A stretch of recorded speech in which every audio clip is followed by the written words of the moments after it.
ದೂರು ಕೊಟ್ಟ ಆಂಟಿಯನ್ನೇ ಪಟಾಯಿಸಿದ ಪೊಲೀಸಪ್ಪ.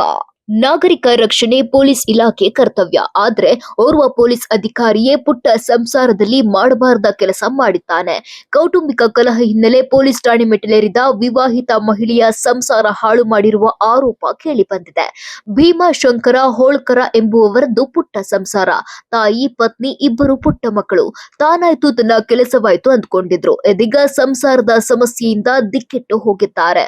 ತನ್ನ ಸಂಸಾರ ಸಮಸ್ಯೆಗೆ ಓರ್ವ ಪೊಲೀಸ್ ಅಧಿಕಾರಿಯೇ ಕಾರಣವೆಂದು ಗಂಭೀರ ಆರೋಪ ಮಾಡಿದ್ದಾರೆ. 10 ವರ್ಷಗಳ ಹಿಂದೆ ಭೀಮಾಶಂಕರ್ಗೆ ವಿಜಯಪುರ ಜಿಲ್ಲೆಯ ಕೋಲಾರದ ಅನುರಾಧ ಜೊತೆ ಮದುವೆಯಾಗಿತ್ತು. ಆದ್ರೆ ಮದುವೆಯಾದ 5 ವರ್ಷಗಳ ಬಳಿಕ ಗಂಡ ಹೆಂಡತಿ ಮಧ್ಯೆ ಜಗಳ ಆಗಿ ಅನುರಾಧ ಆಲಮೇಲ ಠಾಣೆಗೆ ದೂರು ನೀಡಿದ್ರು. ವಿಚಾರಣೆ ನೆಪದಲ್ಲಿ ಆಲಮೇಲ ಠಾಣೆಯ ಎಎಸ್ಐ ಆಗಿದ್ದ ಮನೋಹರ ಅನುರಾಧ ನಂಬರ್ ಪಡೆದುಕೊಂಡಿದ್ರು.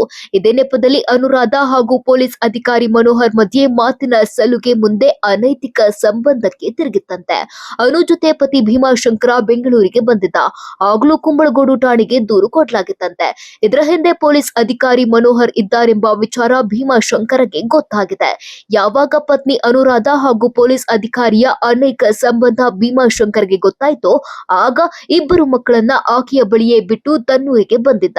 ಆಗ ಮನೋಹರ್ ಆಕೆಯ ಮನೆಗೆ ಬರ್ತಿದ್ನಂತೆ. ಮಕ್ಕಳಿಗೆ ಬೂಟುಗಾಲಲ್ಲಿ ಓದಿತಿದ್ನಂತೆ. ಈಗ ಅನುರಾಧ ಪೊಲೀಸ್ ಅಧಿಕಾರಿ ಮನೋಹರ್ ಕೆಂಚಗಾರ ಜೊತೆ ಇರ್ತೇನೆ, ಅವರ ಹಾಗೂ ನನ್ನ ಮಧ್ಯೆ ಸಂಬಂಧವಿದೆ ಎಂದು ಒಪ್ಕೊಂಡಿದ್ದಾಳಂತೆ. ಆದ್ದರಿಂದ ಭೀಮಾಶಂಕರ್ ತನ್ನ ಮಗನನ್ನ ವಾಪಸ್ ಕರೆದುಕೊಂಡು ಬಂದಿದ್ದಾರೆ.